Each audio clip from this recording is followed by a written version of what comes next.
500 opérations de cataractes annoncées pour le mois de mai 2016.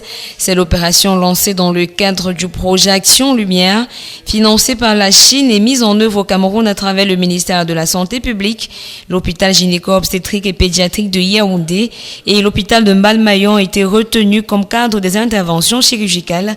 Depuis près d'une semaine, les malades sont accueillis dans ces illustres formations hospitalières. Après l'enregistrement, les patients passent à l'étape de l'acuité visuelle qui consiste à déchiffrer les lettres de l'alphabet et les chiffres à partir d'une certaine distance. C'est au cours de la consultation proprement dite que le mal est confirmé, puis le malade est déclaré éligible. Une aubaine pour eux, surtout ceux âgés d'au moins 50 ans, quand on sait que le coût minimal de cette opération est de 150 000 francs CFA. Examen officiel, les candidats au CAP vont composer en informatique. L'information a été rendue publique depuis quelques jours par le ministre des Enseignements secondaires. À Douala, dans le littoral, la nouvelle naguère réjouit plusieurs responsables d'établissements scolaires qui voient en elle un danger qui pourrait entraver les prestations des candidats aux dites échéances.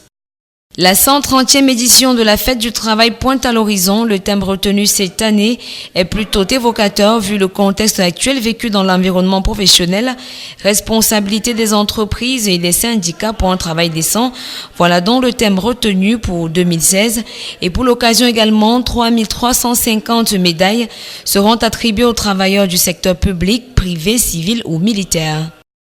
Du réconfort pour les réfugiés de l'extrême nord, les États-Unis s'engagent à apporter une assistance humanitaire aux réfugiés nigérians du camp de Minahao. L'annonce a été faite par la représentante des États-Unis à l'ONU, la diplomate américaine Samantha Power, lors de sa visite dans la région de l'extrême nord du Cameroun.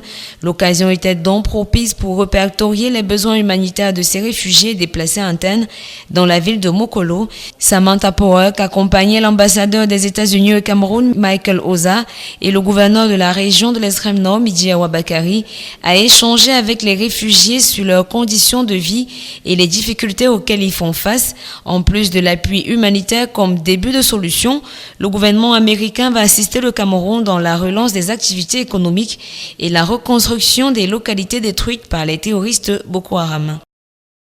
Tournée de prise de contact du gouverneur dans les services déconcentrés de l'État dans la région. Après le Mongo, le patron de la région du littoral a débuté son périple dans le département du Vouri le 19 avril 2016. À chaque escale, Dieudonné Iva Adiboa a pu toucher du doigt les réalités de ses services en permettant aux différents responsables de présenter l'état des lieux de leur structure et ainsi formuler des doléances. Cette sortie de Samuel Dieudonné Iva Adiboa s'inscrit dans le prolongement de la tournée économique engagée depuis quelque temps sur l'ensemble de son territoire de commandement.